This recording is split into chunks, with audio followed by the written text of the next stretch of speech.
Thank you, Daniel.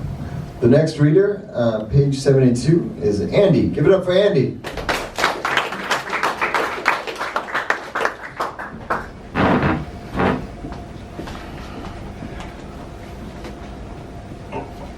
I got so excited I forgot I was supposed to stay up here. Did you want to say anything about the poem? About the book? Give him 1 minute. If you want to go first, too. No, anything. I fucking hate Daniel.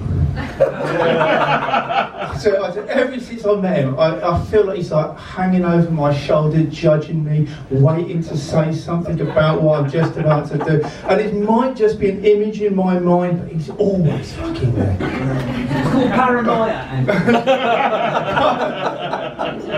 But on the other hand, what Daniel is, he's just one of those guys who is, and I'm not saying this because he's about to grasp me if I say anything derogatory about him. Daniel is a genuinely, thoroughly decent bloke.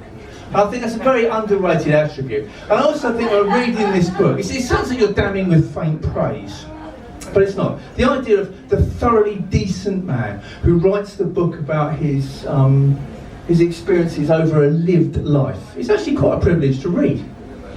But you don't know that until you've read it, do you? So you get given the manuscript, you think, oh, for God's sake, please don't let this be shit. And you're reading it, oh, thank God. Right, it's actually really good. Right. So the one that gave me the greatest outpouring of, oh, fantastic, I'm actually really liking this one, is called No Foreign Objects. Right. And I think this is the Hong Kong poem, as close as this book gets to a Hong Kong poem. And if you can't relate to this one, I think you were born here. It's part one of the 10 parts. But seriously, if you can't relate to this and you live in Hong Kong, you were born here and you really are a Hong Konger. Right. So. Thank you. Nothing wrong with that, man. Right, this is called No Foreign Shores. No, it's not. It's called No. You pay attention. It was called No Foreign Objects. Unlike us, a pencil, a wristwatch, a cup, even Odysseus's oar, placed upright in the earth, no thing is truly foreign. Left in any country long enough, objects pull on their coats of dust with perfect equanimity. That's us. Time is the currency with which an object buys a place. In a country where no one sorts their meat, Odysseus's oars have weathered and been bleached in turn by rain and sun. The oar, unknown by that name, does not miss the sea. Here it is, the measure of snow, silent witness, and everyone's memory of fierce, unforgiving Januaries. And what of us, whom no amount of time or dust can release from stubborn individuality or enfold in warm arms of belonging? Exiles, transplants, foreigners. Home was not a room to simply close the door and walk away from. And the path we are on will never take us there again. Thank you. Really good part. Thank you. That's actually the oldest full section of a poem that I started to write and failed to write over and over again.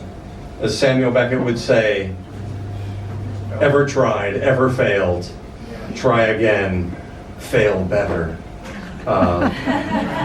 So I finally felt like I had that poem just in, I don't know, the last 2 years. So I'm going to read, there's 10 sections, but there's 2 short sections that are rather jolly. So I'm going to read those. Part 3, Tikal. Tikal is a fantastic ancient city in Guatemala. Among the timeless treasures of Tikal, an endless march of leaf-cutter ants, each one with precious cargo, parades to their queen, bearing a jade-green gift, like long, long lines of students bearing homework, more than any teacher can digest.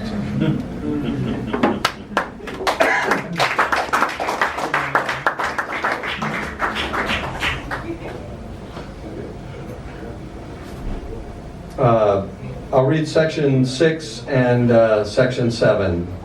Poco a poco. In Spanish, this means little by little or by and by. Among the many dead gods of Tikal, the endless march of ants murders a tree, one fraction of a leaf at a time. So it comes to us, like a smoker's one little cough, the fat man's extra pound, or the silent mutation of a single cell. As subtle, as harmless, as relentless, and as final as ants.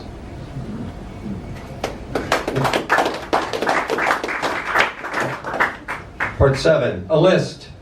The leafcutter ant makes a list. At the top of the page, the ant writes, to do. 1, walk to the tree. 2, tear off a bit of leaf. 3, take the leaf back to the tree. 4, take the leaf back to the nest. 4, walk to the tree. Tear off a bit of leaf. Take the leaf back to the nest. 7, walk to the tree. 8, tear off a bit of leaf. 9, take a leaf back to the nest. 10, walk to the tree. Tear off a bit of leaf. 12, take the leaf back to the nest. The list continues. Stupid ants. You laugh at their list. You finish your coffee. You go to your office. You do your work. You come back home, just like you did yesterday.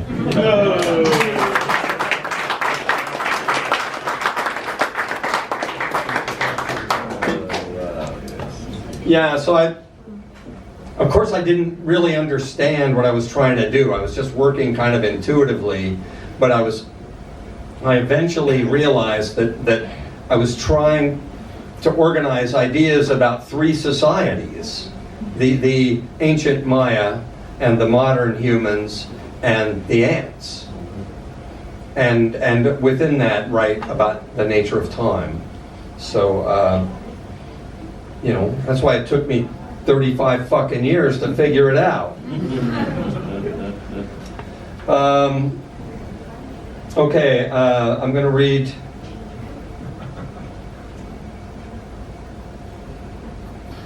a poem for my Spanish-speaking friends. I'll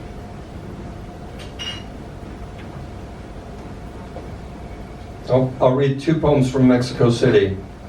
First, my old neighborhood, there was a beautiful park in the center of it called Parque México, and we used to go there and sit at the coffee shops, and you'd meet your friends, and it was just a lovely place, lovely life.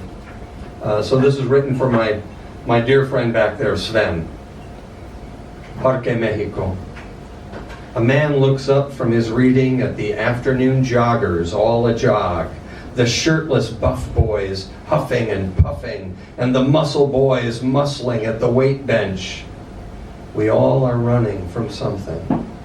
He watches fresa women work out, lifting their heavy makeup, their facelifts and boob jobs bouncing to the Thai Botox beat. Their marvelous manicured nails match their skin-tight, lycra-light, water-wicking workout clothes. We all are running. He notices, too, the long parade of old men with young wives pushing the baby strollers by. The child is a candle, a spark we strike against the gathering dark of age and decrepitude. We are infinite-numbered Napoleons, thinking this a battle we can win. But time is more patient than the Russian winter, and time, like Wellington, knows our every futile move. The man keeps reading and reading as the light slowly fades away.